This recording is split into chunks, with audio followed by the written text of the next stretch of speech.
When you need mealtime inspiration, it's worth shopping Kroger for thousands of appetizing ingredients that inspire countless mouth-watering meals. And no matter what tasty choice you make, you'll enjoy our everyday low prices. Plus, extra ways to save, like digital coupons worth over $600 each week and up to $1 off per gallon at the pump with points. So you can get big flavors and big savings. Kroger, fresh for everyone. Fuel restrictions apply. This is a PSA, or public sock announcement. Experts have declared Bombas socks as the best way to warm up chilly feet. These pairs are super cushy, soft, and designed for maximum coziness. Plus, for every pair purchased, another pair will be donated, so someone in need of essential clothing can stay warm this winter. Go to bombas.com/listen and use code LISTEN for 20% off your first purchase. That's BOMBAS.com/listen and use code LISTEN at checkout. Glad Force Flex Max Strength now has bags with a 2 times stronger top for over-the-top strength. Like the kind of over-the-top strength you need when, Bill, breaks your bowl of buffalo chicken dip. Glad Force Flex Max Strength. Strong enough for all of life's garbage. 2 times stronger top versus 13-gallon Force Flex bags. Fun Belt Podcast. Fun Belt Podcast. Fun Belt Podcast. Fun Belt Podcast. It's just a great conference that is at a point right now where they're, I think, clearly the best Group of 5 conference in the country. The state of Sunbelt football is the strongest in our history. And we got to continue to showcase what our league is about. This league is insane. Yeah, it might be like one of those 8 wonders of the world. And you can see just what a great Group of 5 conference it really is. It's a big deal. Boy, life is looking pretty good in the Sunbelt these days.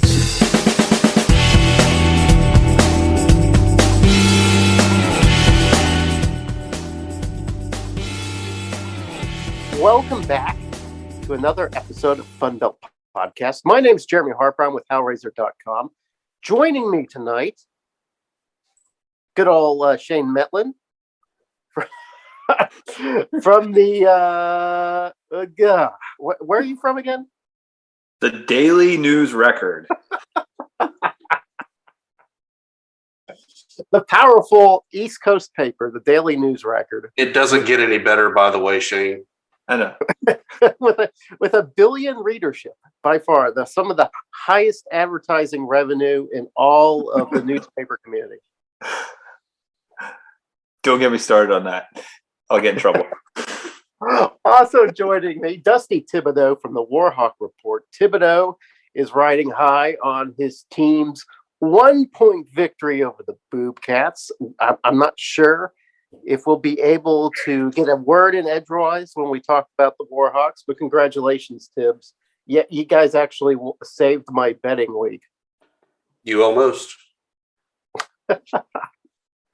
So what do you think that the Texas State Bobcat fans are doing right now? Do you think right now they've encircled Jake Spavital's office and are waving signs and pitchforks and torches and calling for his ouster? Or are they all real just chill and be like, basketball season's coming up? Look, everybody loves Spav in San Marcos. Okay. So it's not a personality. It's definitely a business, X's and O's, wins and losses. They're not eliminated yet. They're sitting at 6 losses. But this week, it could signal the end there if the Boobcats boob it up again. 21-0 lead over ULM, 4 takeaways from the Warhawks, and you still lose. And what's even worse is they were in position to get the win at the end of the game and just missed the field goal. Missed a 40-yard field goal. Yeah, you got to make that.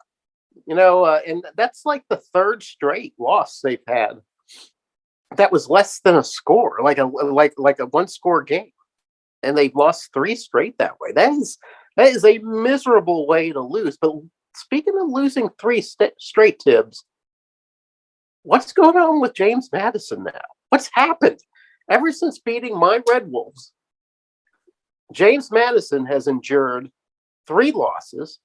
They've lost their top 25 designation in the AP poll, and they lost their top standing in the Sun Belt East. Mettlen, what is happening to my James Madison Dukes? The one that's hard to figure out is the defensive breakdown at Georgia Southern that started this 3-game losing streak, because the defense has played pretty darn well outside of that. The offense, it's really just been, quarterback and offensive line gets banged up and they don't move the ball the way they used to. They become one-dimensional, and teams figure that out in the second half. But yeah, I mean, the Georgia Southern loss, not that they lost to Georgia Southern, but that they gave up a record amount of yards. That's the one that's a little harder to figure out, because outside of that, the defense hasn't been an issue. Is Todd Centeio hurt? Yes. Despite the fact that Kurt Cignetti, when asked Saturday night, said he was fine, he obviously was not the same guy. He was, talking to teammates and pointing and rubbing his shoulder before the game started. He couldn't throw the ball. They didn't even really try to throw the ball. They only had 15 pass attempts. I was watching that game, and I was begging him to throw the ball, because as good as the running game is at James Madison, you can't be one-dimensional, right? And Louisville figured that out. I mean, after that first half, Louisville was like, okay, if we can just stack the box, we don't have to worry about James Madison passing game. Here's what Cignetti said after the game, which I love Coach Cignetti. he just smokes invisible cigarettes of disdain. So here's what he said. They played big boy ball on us in the second half. We're not used to not being able to match up like that, but that's where it's at. That's a part of making this move. And what he means by this move is the move to FBS. Takes a little time to build the quality depth. People don't like to hear that. I don't give a shit. That's the freaking truth. But you mentioned asking Cignetti if he was hurt. Have you ever seen a coach just come out and say, yeah, he really shouldn't be out there? Well, no, but they'll say if he's not playing as well, if that's the reason. I think, not that it's a secret. I mean, you could see Louisville was trying to hit him on the shoulder. It wasn't a secret, but I think you probably don't want to just invite teams to go after what they know is an issue. But he admitted it after the App State game when he heard it, that he told us that he'd heard it during that game and he played through it. How they've handled talking about injuries this year, I really don't quite understand, because, sometimes they're pretty forthcoming and sometimes they're not.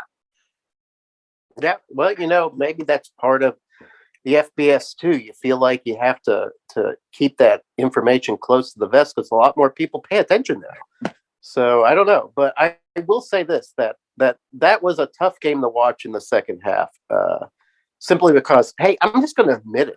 I put some money on JNU because I believed in those guys. I was like, there is no way Louisville beats these guys. I told you.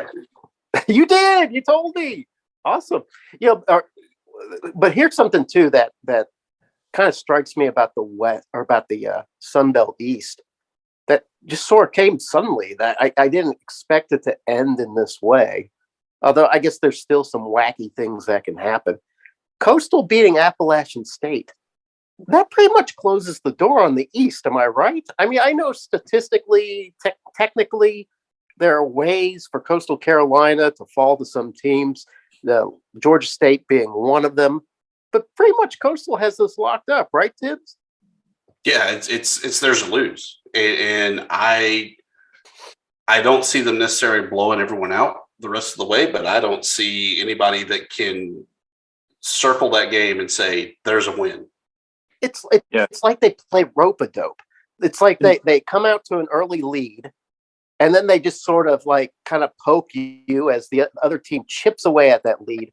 And then, like in the fourth quarter, some sort of defensive kick to the teeth, it seals the victory.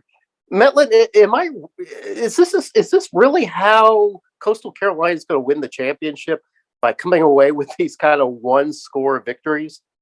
I think so. And, keep in mind, too, that probably the team that has the best chance of actually catching them is JMU if they get healthy. If JMU wins out, they'll catch them, but then Coastal still goes to the championship game. So, yeah, I think Coastal in the East is a pretty safe bet at this point. So if James Madison, quote unquote, wins the East, though, do you penalize Coastal Carolina and the West gets to host the championship game again? I don't know for sure how they decide to do that. But, I mean, if Troy wins out too, then I think Troy would host anyway. So they could probably save everybody a lot of trouble by just let Troy take care of business. Yeah, because I don't want to see any fist fights in the street. I love anarchy. What do you guys think about Georgia State? They came in, they lost 4 straight to start the season. Now they've come late to the party. The beer is burping foam right now. There's nothing left but a veggie tray on the kitchen counter. And suddenly they're winning games. Why does it take them so long to become relevant? I feel like I say this every week is like, when are their fans going to get tired of like not getting the season in September, wait until October to actually start the season? But, you know, I mean, part of it is they play a tough schedule. Yeah. Every year, a tough non-conference schedule, but then they don't show up to play against Charlotte, whose coach gets fired because the only team they can beat is Georgia State. Like it's pretty insane. And then they beat a good Georgia Southern team. Mm-hmm. They beat a good ODU team. They go on the road to beat Southern Miss pretty soundly. I still can't figure them out, but I'll tell you this, the Warhawks come to town this week. Warhawks haven't won in 3 years on the road. What Georgia State team are they going to play? Well, you better be ready to stop the run. They put up 388 yards on that pretty tough Southern Miss front line. That's pretty good. You kind of have to wonder, where was all that at the beginning of the year? It just seems to me that there's just, I don't know, like the team's just not prepared until the end of the year. But, you know, here's something that really impressed me about the West, Tibbs. What did you think about those comeback behind victories from Troy and from South Alabama last week? The Raging Cajuns lost, but no one was there to see it. Did it really count? Everybody's at the LSU game, right? Apparently. It was very disappointing to see that turnout there for the Cajuns, knowing that they're a 4-win team right now, 2 away from bowl eligibility once again, and had Troy on the ropes. I think that was a karma game, though, for the Trojans, able to kind of recoup or get one back, so to say, from that App State loss that they had earlier this year. Penetrating analysis. But South Alabama, too, was one that I believe Georgia Southern put up 21 points in the first quarter on that stout South Bama team run by the governor, your favorite coach, Coach Kane Womack. And South Alabama didn't blink. You know, I thought, you know, there was no packing it in and saying, all right, well, these guys have too much offense for us. They came back with a game plan the second half and took care of business. It said to me that South Alabama and Troy, these two teams, not only are they worthy of winning the Sun Belt, which either the Sun Belt West, whichever one of them wins will be fine. They very well could win the Sun Belt outright. I think it's Troy's to lose still, especially having that head-to-head against South Alabama. Yeah. You know, I think we'll see a little bit more of Troy this week as they host the final game against Army this upcoming week. Sun Belt looking to go 3-1 against the West Point Academy there. I don't know if we really see that much, though, to really know how these last few games are going to shake out for Troy, you know, that being a non-conference game. But that Texas State, South Alabama, that one has a huge upset feel for me because we thought Texas State was desperate, backs against the wall before. This is it. You're either 7 losses or you're still at 6 and fighting for another week. Yeah, I suspect that Spavital tosses the entire kitchen at South Alabama. I just don't know. After seeing South Alabama come back from being down, 21-7 to Georgia Southern in the first quarter, I just don't see them getting spooked by Texas State. But we'll see, you know, because you never know what Texas State's going to pull out. They're quite capable of scoring points, just like anyone else. They just can't seem to close out, which is crazy. But let's shift, guys. Let's shift a little bit. Let's shift away Pivot. Yeah. Let's pivot away from football. And let's talk a little bit about hoops. Sunbelt hoops open up Monday night with 14 games. Sunbelt went 11-3, which it doesn't say too much. There was a lot of D2, D3 teams out there.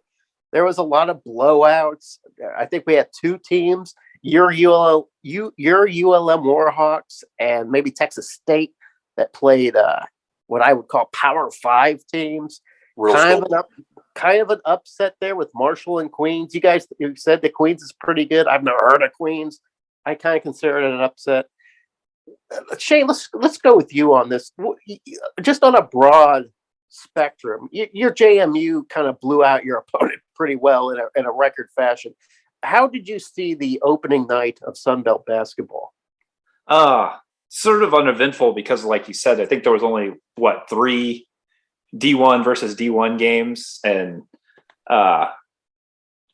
we just didn't learn a whole lot about, I think, a lot of these teams. A little disappointing for Marshall. I think a little disappointing for Texas State that they didn't compete a little bit better against, I wouldn't, a Power 5 program, like you said, but I wouldn't expect big things out of Washington State this year necessarily.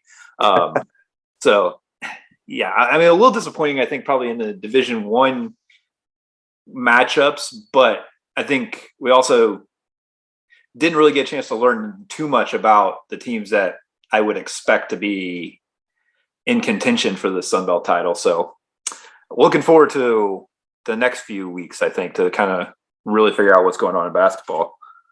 Yeah, here's the thing. I was having a conversation with my Dark Emotions board today about the state of Sunbelt basketball, and so many people are aggravated with how the non-conference games are scheduled and some of the quality of the teams that come through. And I get it. You want to see great teams, not only that you play them on their turf, but they come to your turf. You just want those great matchups. The Sunbelt just does not have the net to bring people in like that. And I don't know how to make that better. But I do know that ULM Warhawks went up against who did you guys go up against, Tibbs? Texas A&M. Yeah, Texas A&M. That's right.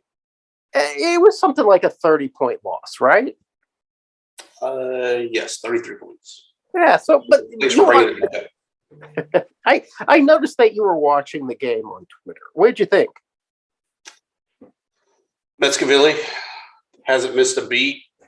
Warhawks got some work to do to kind of get together, gelled up. Also, A&M, I think, is going to be a better team than most people think in the SEC standings. But ULM gets to rebound with a Thursday night game against Dallas Christian, should pick up the win and move to 500 on the season. So, Shane, your guys went up against Valley Forge, and you guys were like smallpox. You came in and just totally decimated them by something like 120 points. And I know that must have felt pretty good, but did you think you got anything out of that? Not really. It was, to put it on the record, it was 85-point victory for JMU. It was I mean, what you saw was Noah Friedel transfer they were really excited about, shot the ball really well. And I think, he didn't even touch the rim on his shots. Like, they were so perfect. That's probably one thing you can take away from it is if he shoots like that, it probably doesn't matter who they're playing. He's going to be doing pretty well. Other than that, Shane, did I read that box score right, though? It seemed like nobody scored more than 20 points. Is that right? Right. Friedel had 17 points in 11 minutes. The walk-ons shot led them in field goal attempts. It was that kind of a game. Yeah, that's pretty crazy. My Arkansas State Red Wolves, they hosted Harding, which is a small Christian school in central Arkansas. They have a curfew at Harding. They're not allowed to be up past, I think, 11 o'clock at night. So I was a little worried that they weren't going to get home by curfew. But and Arkansas, this is how things work at Arkansas State, guys. We were down something like 17-5 to Harding at one point. And it was hard. It was a lot of gnashing of teeth. Then I think Arkansas State ended up closing it out 66-18, and found whatever rhythm they needed to find, and won by 30. But you don't learn a lot of things. But damn, if you can see, I don't know, just like Tibbs saw some stuff in the veterans that came back, and maybe you saw some stuff the way your superstar had shot so well. I mean, there's things you can see, but then there's also things you can see that kind of worry you, like maybe a slow start, or maybe a guy getting pushed around on the inside that you thought wasn't going to get pushed around.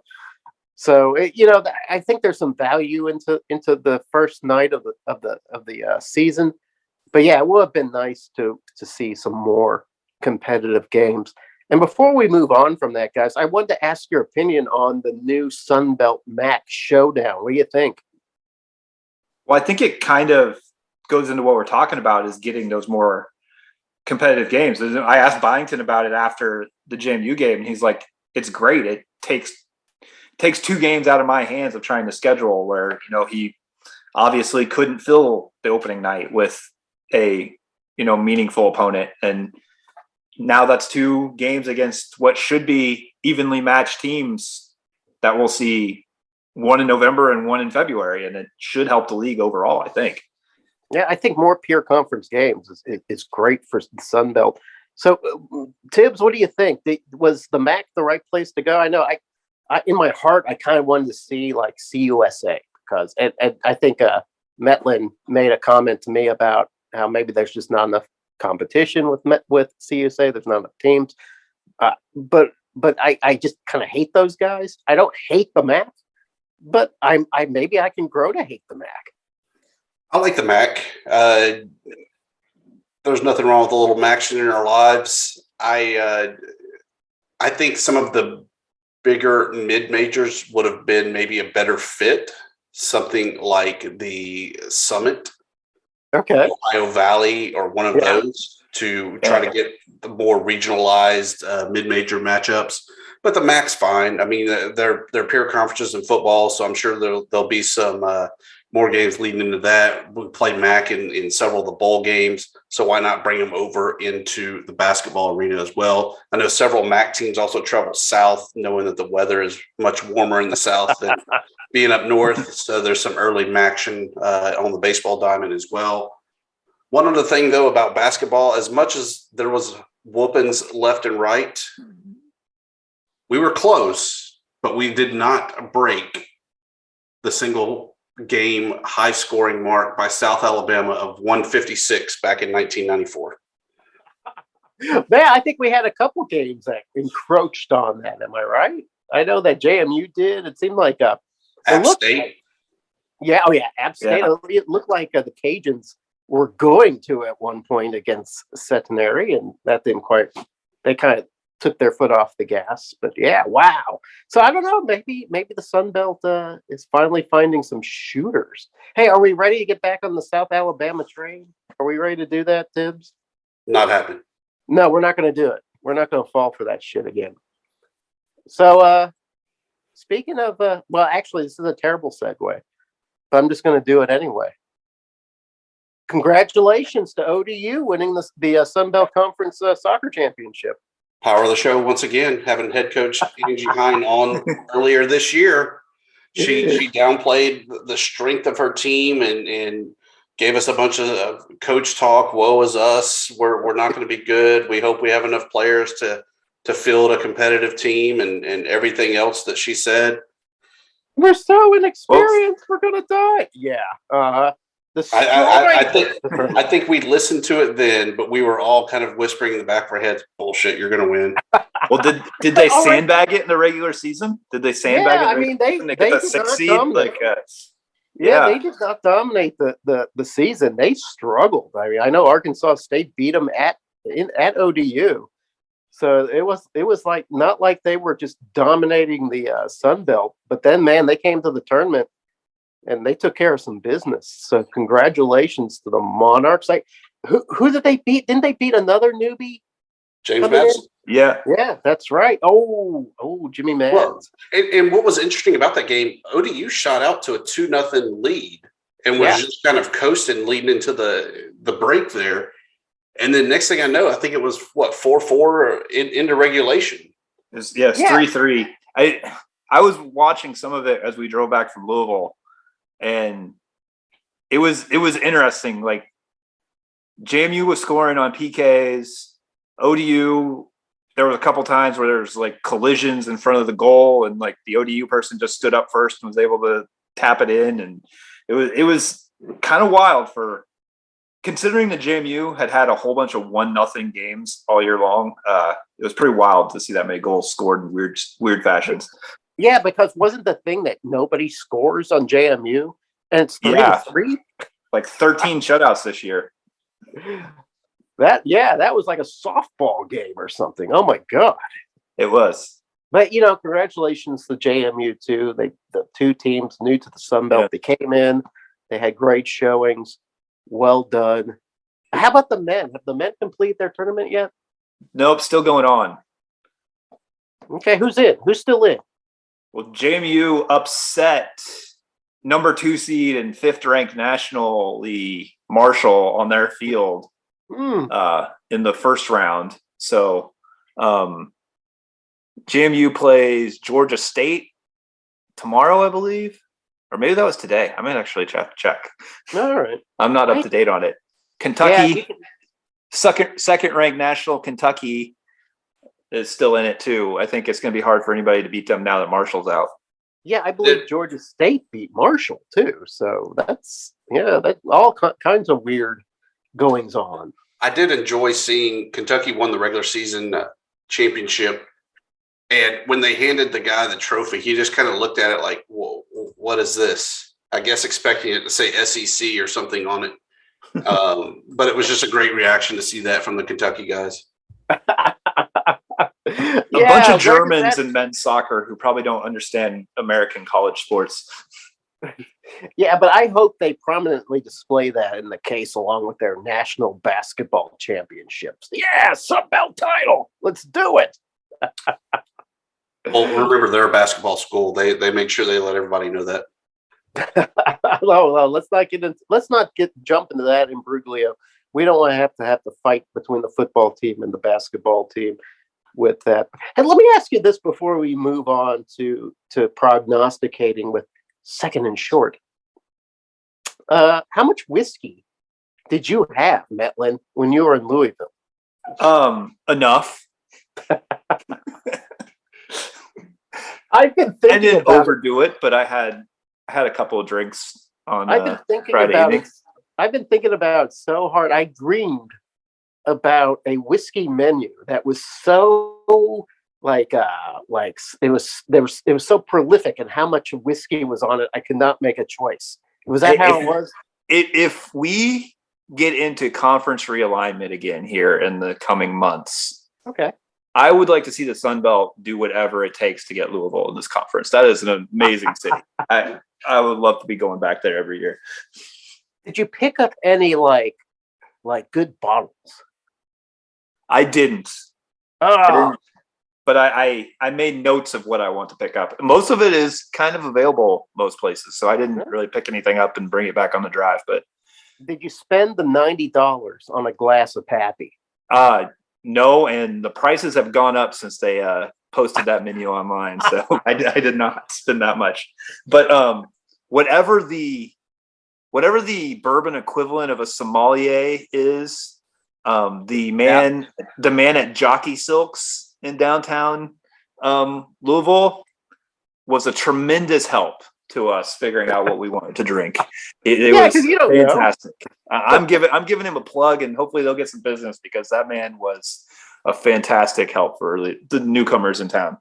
Oh my God. I'm afraid if I went to Louisville, the way I drink, I would just black out by 8:00 every night because I love my whiskey, but I can't say no. I can't be like moderate. I got to keep on drinking. So let me ask you this, Tibbs. You're a family man, so I know that you've got bills to pay. You've got responsibilities. Would you put down a C note, $100 bill for a glass of Pappy. What's the special occasion? No, it's available. It's something you can drink. Like I said, what's the special occasion? No special occasion. I mean, I gave you that option now. I appear through your Zoom link, poof, and I've got a bottle of Pappy, a glass, and I'm like, son, if you want a restaurant pour of this, it's going to cost you $100. Would you give me $100? Not for a restaurant pour. Now, if we were hanging out around the house and you wanted to chip in on a bottle, where we would be able to fill up the cup, that's a different story. Mettlen, what's your position on that? I know we asked you if you did it. You kind of hemmed and hawed around it. Would you have paid the $100? I didn't go with the Pappy, and part of that is, like I said, having such a good manager of Jockey Silks who helped us pick out reasonably priced alternatives. I think is probably the key there. What was the most you spent on a glass of whiskey on that trip? Not all your life, just on that trip. $30. Okay, I think what you did was budget friendly, but also a little bit adventurous. You said that's pretty expensive, so well done. Yeah, congrats. All right, guys, you want to do a little second and short? Yes. All right. Well, let's get it ready. Let me pull out the data here, and we'll talk. We've got a lot of games. There are a lot of games this week in Week 11. And, I did my write-up about the games. And it seemed to me like there were these premium games that mean a lot. Like a lot of games are being played for bowl, for bowl, we call it not recognition, bowl, to qualify for a bowl. Eligibility. Thank you. That was the word I was looking for. A lot of teams playing for bowl eligibility, and then there's just a handful of teams that are just kind of playing for pride because it's kind of the season's kind of over. That would be my Arkansas State, by the way. But let's start with second and short, and let's get this going, guys. Are you ready? You know how it works. I bring up the game, and then I ask one of you guys to sort of take lead. The other one's sort of backup. Usually Shane is more of the East guy, and Thibodeaux is the West guy. So unless there's any qualms about the rules, I say we start now. Fired up. Right. Thursday, November 10th, first game. Another midweek showdown, and it's pretty good. Georgia Southern at Louisiana, 6:30 p.m. on ESPNU. The Eagles are sitting on 5 wins. The Cajuns have 4. So there's a little more incentive for the Cajuns to win. I think I'm going to shoot this over to you, Tibbs. Does Louisiana do what it takes to win this game against a hot Georgia Southern? I think the Cajuns are still going to be reeling from that loss last week. I mean, they did everything that they could to fight off the Trojans and came up just short, with Vital diving in there with just a handful of seconds left. I think this is really kind of their fork in the road. Do they fight on to get win number 5, or are they done? Woe is us. We can't win. No one's here to see us anyway. And Georgia Southern just rolls. I think that's really the key question and the outcomes of the game. I can't really pick and say it's going to be an Eagles or a Cajuns win. I think that they have to kind of sort that out based on kind of how last week went for them. Because I think Georgia Southern could do the same thing, that they played a nearly perfect game against South Alabama, had them on the ropes, and just let it slip away as well. Here's the kind of the difference, though, Tibbs, is that the Cajuns came in this season with all these expectations that they were just going to win the West again, right? Georgia Southern came into the season like, oh, well, it's a rebuilding year, might not see much success. But here is Georgia Southern now playing for a bowl game bid. So there seems to be a lot of incentive here. What do you think, Mettlen? Am I right on that? Is there sort of a, even though the Georgia Southern lost, the expectations may not have sunk them in a way that have sunk the Cajuns? I think so. And I think, Georgia Southern's also playing for establishing this new era of their program to some degree. I mean, they're playing to go to a bowl game, but it's also kind of, we're starting a new chapter of Georgia Southern football where we actually throw the ball now and we play differently. And, winning 7, 8, 9 games, however many this year, as opposed to just kind of limping into a 6-6 bowl game. I feel like that's a different thing. And that's something that they probably kind of have that motivation to, like, kind of to say, we're for real. We're not just, squeaking into something here. All right, I'm going to throw this out, and I don't care which one of you guys respond to it. But here's my thinking about this game. This game's on national TV. It's on ESPNU on Thursday night, and a lot of stuff will be going on. This is Clay Helton's time to sort of put together a little resume game, because there's a lot of high-end college football or head coach openings out there right now. And I know that, Helton's saying the right things. Oh, I'm here to stay. I'm here to build a program. But we've seen a lot of one-and-done coaches come through the Sun Belt. Could Clay Helton really just lay down the hammer on Louisiana in this game against the defending Sun Belt champions, just to say, hey, guys, look, I'm still relevant here in the college football community. Why isn't people talking about me getting one of these high-profile jobs? I think that he's still got some time, that people need to forget what happened in his past. I also don't think, yes, he won at Nebraska, but what have you done for me lately at Georgia Southern? If he were somehow able to run the tables this year, and we're talking about Georgia Southern already being locked up to host the Sun Belt Conference Championship, I think that's a completely different conversation than where we're at right now and trying to come up with that content talk. Excellent analysis, Tibbs. Mettlen, what do you think? I think, even maybe as much as you're talking about him looking for another job, I think it could be just to say, hey, look, I turned this team around in 1 year. I'm not the only guy who's ever gotten fired at USC. Maybe it's them, not me. Like kind of say that on national TV. I think could be a little bit of a fun thing for Clay Helton to do this week. Saturday, November 12th, we get the rest of our Sun Belt slate, and it's meaty. It's a lot of games, guys. I don't know if we're even going to have time to to sleep a week on Saturday, because there'll be so much to absorb. The festivities start ULM at Georgia State, which we talked a little bit about earlier. 12 p.m. on ESPN Plus. Georgia State, notorious slow starter, coming in kind of hot with a tough run game. ULM coming off a pretty shocking win against Texas State. I think I'm going to throw this back to you, Tibbs. ULM, or do they have what it takes to keep that ball rolling? So, I think they still have the obstacle to overcome, that they have not won on the road.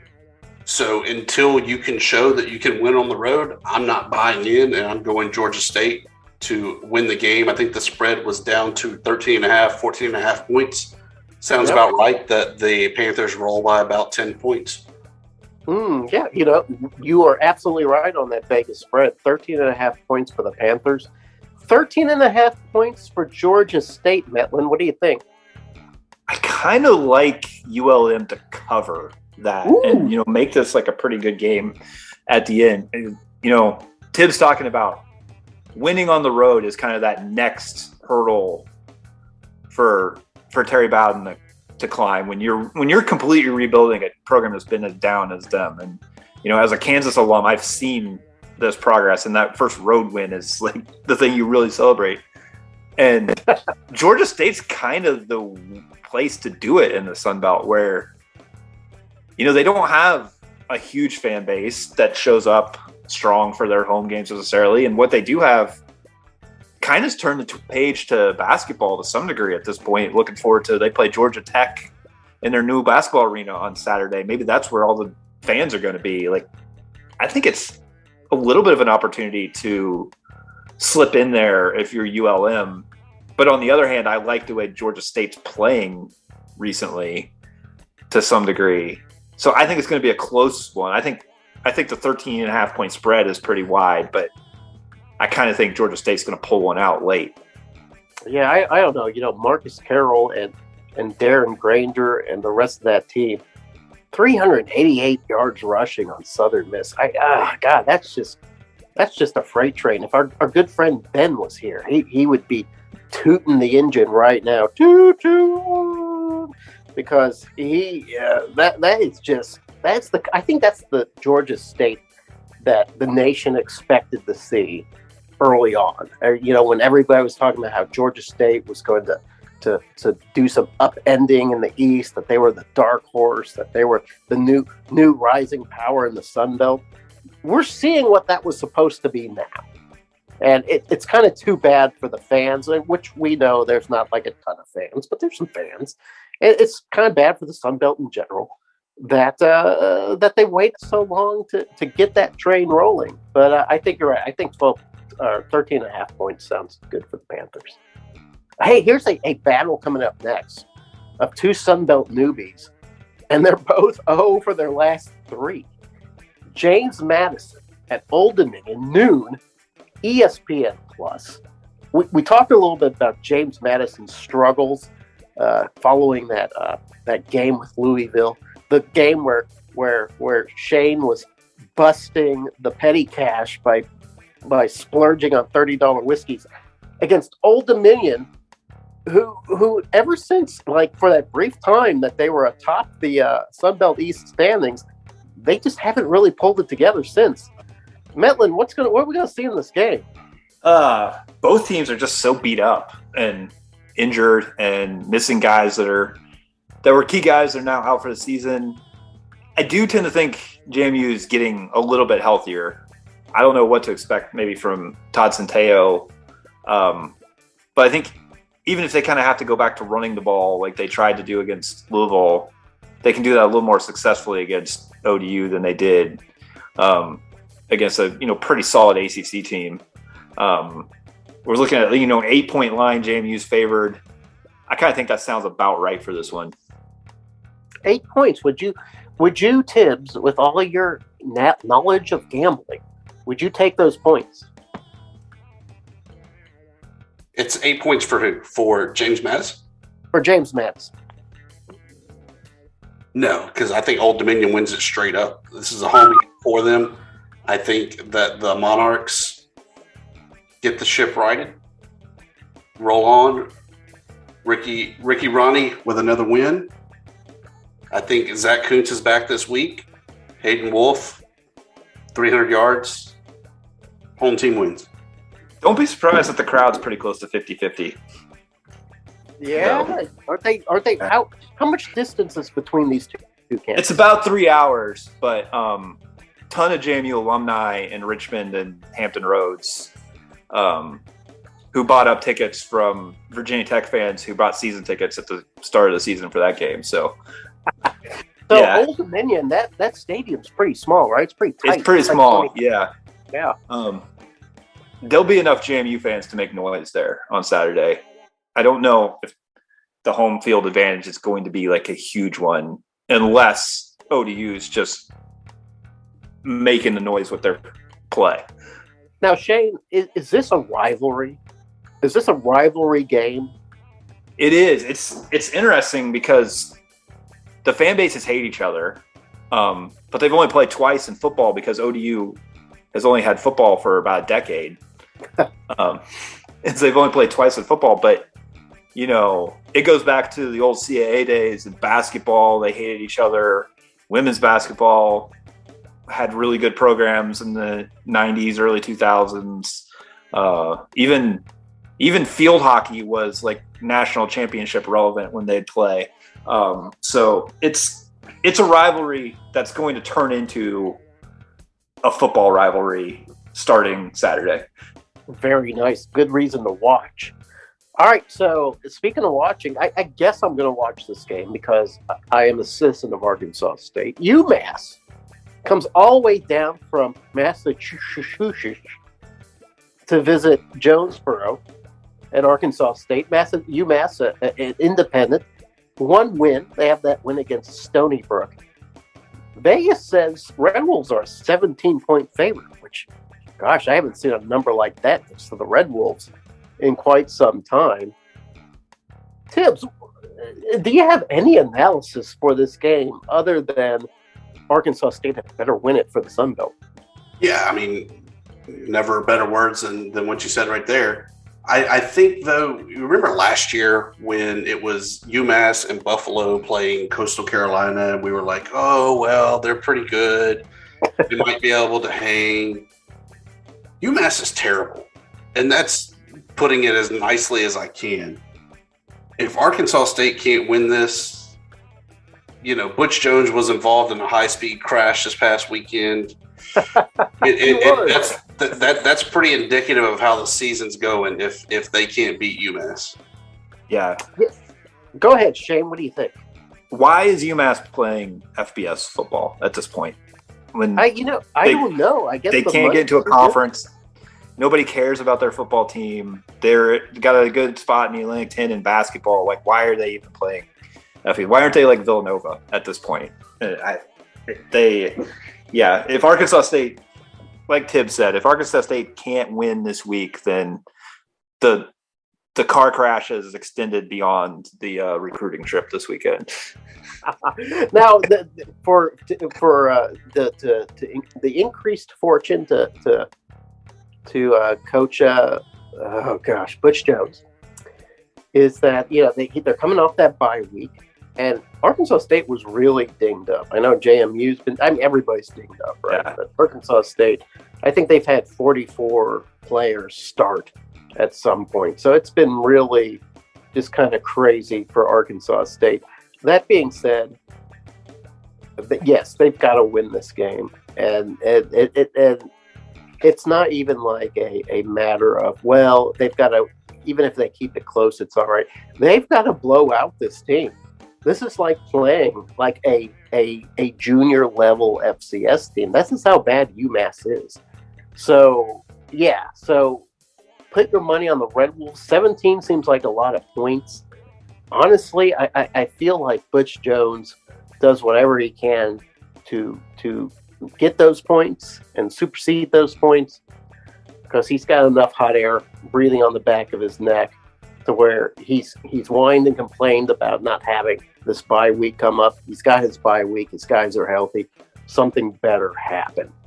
Speaking of happening, who's the only Sun Belt team that couldn't be Army this year? Why are you bringing all that up?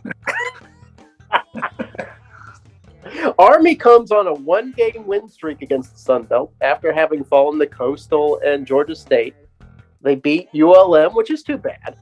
And they look great against ULM, but they still not really. I think Army has 3 wins on the season. They come and visit Troy, 2:30, NFL Network, which is always kind of funny to me.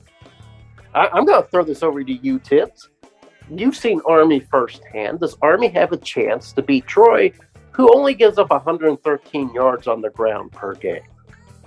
No chance, even though I think this is a pseudo home game for Army right there with Fort Rucker being there in Ozark, Alabama. Uh-huh. Troy, though, big Air Force school with campuses on every Air Force base. Army, Air Force flies high. Air Force beat Army this year, too, so there's that. You got anything to add to that, Shane? Is there any sort of penetrating analysis that you could probe a little deeper into this game and extrapolate some sort of useful nugget of information? Not really. I mean, I just kind of feel like if anything's in Army's favor, is that Troy probably is more focused on the conference race than this random non-conference game that just happens to pop up in November. And given that Army brings a different kind of system, maybe you don't spend as much time preparing for that as you would if this game really meant something for what Troy wants to do this year. I can absolutely see Troy looking ahead to the last 2 games and sort of pushing aside the Black Knights.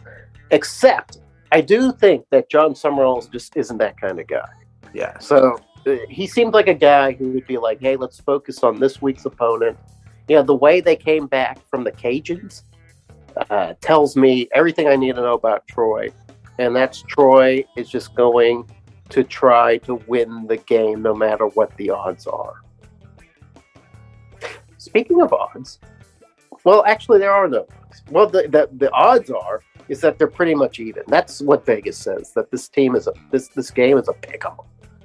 Appalachian State at Marshall, 2:30 p.m., ESPN Plus. Guys, if it were like, I don't know, the end of week 2, and I told you that it wouldn't be until week 11 that the Mountaineers and the Thundering Herd would be playing for bowl eligibility, you'd probably be ready to throw me off the podcast. But that's where we are. Both teams are have 5 wins. Shane, what do you think? They're not even playing for bowl eligibility yet, though, because they both have 2 FCS. Oh my God, I didn't That's think what about that. So this is like maybe one of the most interesting games of the week to me, is because they both really need this one, because they both got to win 2 of 3 here. Wow, that totally slipped my mind, Shane. Oh my God! Wow. Yeah, and that's because this game was already on the schedule before Marshall joined the Sun Belt. So they both ended up having to backfill with an extra FCS game. So instead of this possibly being the East Championship game, it's the, like, we really need this win for bowl eligibility game. It isn't that crazy, because there was a time where, and it wasn't that long ago, where after that Marshall beat number 8 Notre Dame and Appalachian State beat number 6 Texas A&M, we really thought that this game was going to determine this, not just the Sun Belt East, but maybe the Sun Belt in general. And now it's just like, hey, here's 2 teams that are really just playing for some dignity. Tibbs, what do you see from this game? Yeah, this game this week is ugly, and if it's a 3-2 game, it wouldn't surprise me. So you think it's all going to be defense? No, I just think it's that ugly of a game. Oh man, I think I'm still on the App State train. I think Chase Bryce, Peoples, Nate Noel, and company, they're not doing bad. They're just not the App State that we were thinking that we were going to see. So, damn it, McBride, I'm picking the Mountaineers to go to Huntington and get the win. You know, here's the thing about Appalachian State. I used to view them as the most perfect team defensively and offensively in the Sun Belt. They just seem to do things in such a way that they made no mistakes. And now I see Bryce throwing a lot of interceptions. I see a lot of busted coverage on the defense. It just doesn't feel like the same team. Am I getting that right, Shane? I know, Shane, that you probably haven't been able to see Appalachian State play as much as we have. But are you surprised that Appalachian State is just not the team that it seems that it was in the past? Yeah, I am to a degree. And, you know, they've had ups and downs and injuries. We were talking about how banged up everybody is now. They've had injuries early in the season. I think maybe kind of cost them some momentum early on. But, yeah, I mean, I look at this one and just, you know, Marshall's been so good on defense lately. I kind of feel like App State's going to have trouble getting anything going in Huntington this time. I kind of like Marshall in this one. Yeah, you know, Marshall has looked good on defense. And I tell you what, the Labrum or Laybourne, Colin Laybourne, that guy, he's for real. And he'll put up some numbers. So I don't know if Appalachian State even has that defense anymore to stop him. So you're picking Marshall. Tibbs is picking Appalachian State. I picked Appalachian State. But, man, I don't feel confident about it. I just don't know. Speaking of confidence, I think maybe Texas State is losing some confidence in its leadership. You know, just check out these scores from Bobcats' last 3 games. All of them losses. 17-14, 20-14, 31-30. These are less than a touchdown and an extra point losses 3 in a row. Tibbs, give us some clarity on this game. Texas State at South Alabama, 4 p.m. on ESPN+. Well, bless their hearts. The governor at home has been just amazing with that win. The lone home loss they have is to Troy. Texas State definitely not on the same level as Troy. I like the governor. I like Jalen Wayne to go off. Carter Bradley, another big game, and Texas State just gets put out of their misery. Yes, but you said earlier, and I kind of agreed with that a little bit, that Texas State will probably be throwing as much as they can into this game to save Jake Spavital's job. Do you think that it's possible that the Texas State outkicks their own coverage and somehow finds a way to win this game? It wouldn't surprise me, not to say the least, but when you lose a game that you were up 3 scores, you have 4 takeaways, and you still can't win the game, there's not a whole lot more you can do. I want to read a tweet from Kelly Damphouse. He's the system president at Texas State. What he said following the loss to ULM. Saturday began with such promise. A moving World War II era flyover at the national anthem, the beautiful weather, and a fast start on the field, including winning the toss and taking the ball. The ending was a bitter pill, leading to a sleepless night and a lot of soul searching today. Mettlen, what do you read into that? It's not good when when the president of the school's tweeting stuff like that. As a football coach, I think you hope your president's hardly ever tweeting about your team, to be honest. And in that situation, you can't feel too comfortable about whether you're going to be occupying that same office in a few months if you're reading that. Yeah, I know Damphouse is newer than Spavital. Spavital is not, his guy. I know it's not really up to Spavital or up to Damphouse to who gets hired, but it's definitely something that he didn't weigh in on.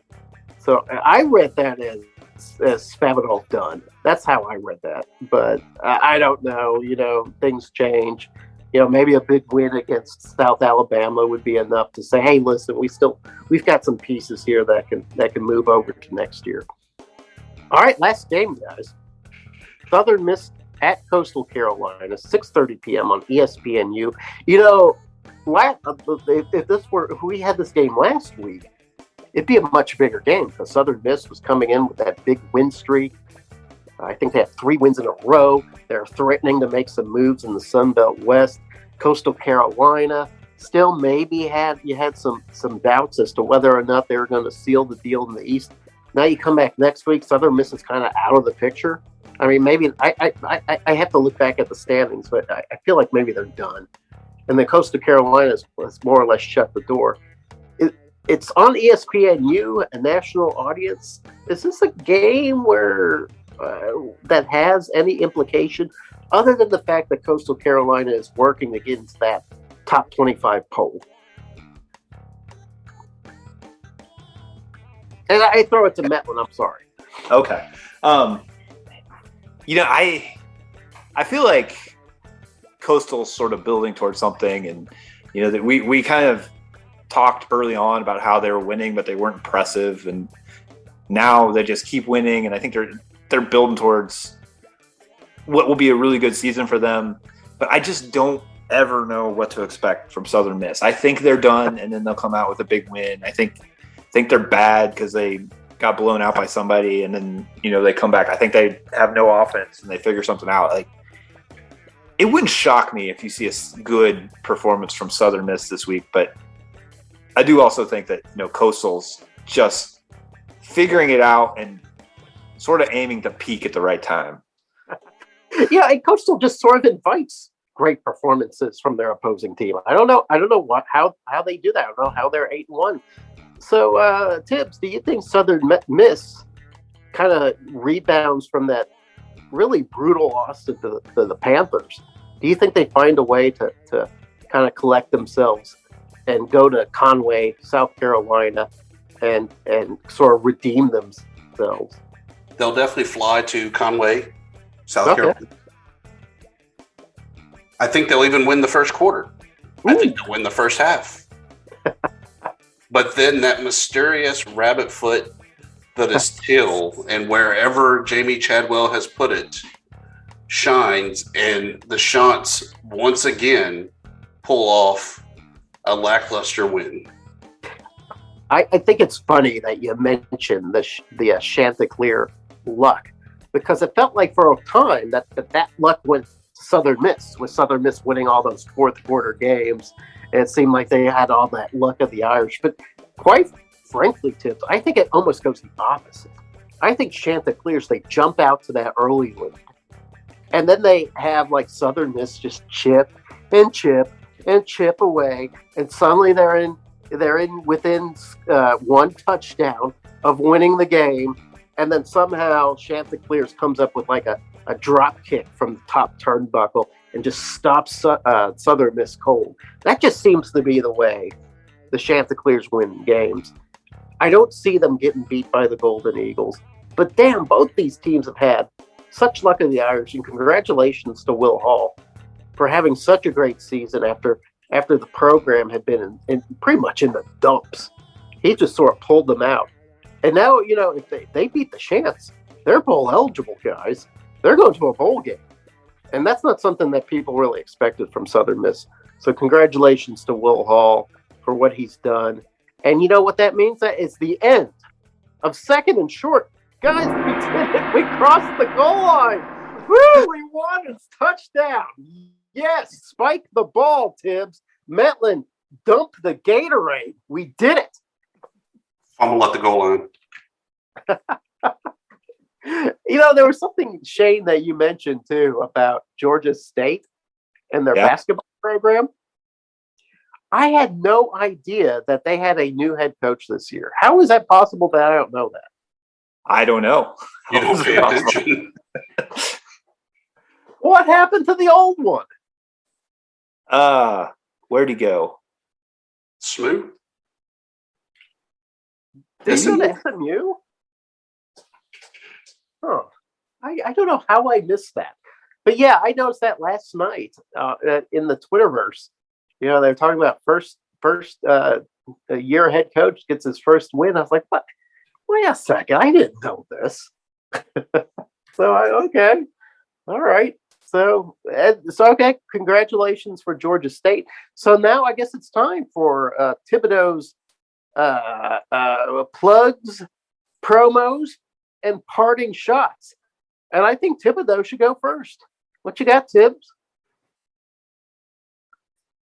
As we talked about memory lane last year, we brought up earlier the games there that Coastal Carolina had won last year, and we were ho-hum about. If you remember on the high school ranks last year, the talk was Bishop Sycamore and their game against IMG. The infamous Sycamoreans, or whatever their mascot is, lost 58-0, and it wasn't even that close against IMG. This year, IMG went international for their straight-up whooping money game as they played West Toronto Prep out of Canada. It was a close game until the kickoff. At the end of the first quarter, it was 57-0 in favor of IMG. Yeah, the game was ultimately called when it was 96-0 at the half. God. That's a whooping, fellas. Yeah. You thought JMU put a whooping on Valley Forge. That was nothing. That was sweet nectar compared to what you just described. Is that it? That's your parting thought? No promo, no plug? Yeah, I think that's enough. All right. Shane, what you got? Well, if you're in Kentucky, okay, and looking for a very nice bourbon that doesn't cost $100 a glass, I recommend Mitcher's Distillery. That was my choice, and I do not regret it. Yeah, you know what? I've had a little bit of Mitcher's, and I do enjoy what they put together. I recommended the Four Roses to you. Did you end up trying some Four Roses? The single barrel. I didn't try it on this trip because I was looking for stuff I don't normally see in the old ABC store here in Virginia. So if you're in Louisville, there's so many. It's like kind of like so many choices. Yeah, like I've been to Napa Valley a couple times. I enjoy my wine, and it's just fun to find these really small wineries and take in what they have, and you can find some just some absolutely stunning wines that nobody knows about. I imagine Louisville's that way with whiskey, that you can just find the just incredible whiskeys from small batch distilleries, and it'd just be awesome to go to. And that's why I can't go, Shane, because I would be in jail by 9 o'clock. It would be me and Papa John sharing a jail cell. I can't do that to my family. Not again. All right. Is that your plug, parting shot, and promo? Yeah, that's it for me. All right. I don't really have a plug or a promo either, except, of course, check out howlrazor.com. I can always use your hits. But I noticed that today, not only today was election day, guys, election results coming in, but it was also another night for the College Football Playoff Committee to do the right thing and put the Sun Belt in there, the strongest group of 5 conference in college football. And once again, they have neglected their duty. They have omitted the Sun Belt from their top 25 ranking. I don't get it. I don't understand it. It drives me crazy. Here we are, acknowledged at the beginning of the season as the strongest, and we cannot get anybody in. You think a Troy or a Coastal Carolina would merit some recognition. And I know what matters is how the poll shapes at the end. And quite frankly, does it really matter if you're ranked, I don't know, number 20 or 15 or 23? Does it really matter in the scheme of things? Yes, it does for the group of 5, because you recruit off that thing.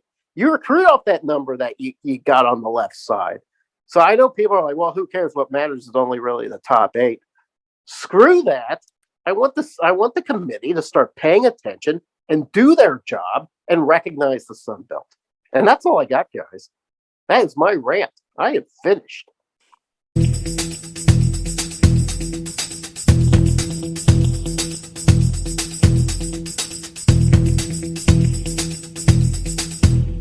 Edit that out, Dusty. Kroger Delivery has one mission: to deliver the freshest food right to your door. That's why our drivers are pros. Our trucks are refrigerated. And when it comes to low prices, we always deliver. With $20 off your first order of $75 or more, there's no better time to get in on the action. Mission accomplished. Restrictions apply. See site for details. This is a PSA, or public sock announcement. Experts have declared Bombas socks as the best way to warm up chilly feet. These pairs are super cushy, soft, and designed for maximum coziness. Plus, for every pair purchased, another pair will be donated, so someone in need of essential clothing can stay warm this winter. Go to bombas.com/listen and use code LISTEN for 20% off your first purchase. That's BOMBAS.com/listen and use code LISTEN at checkout.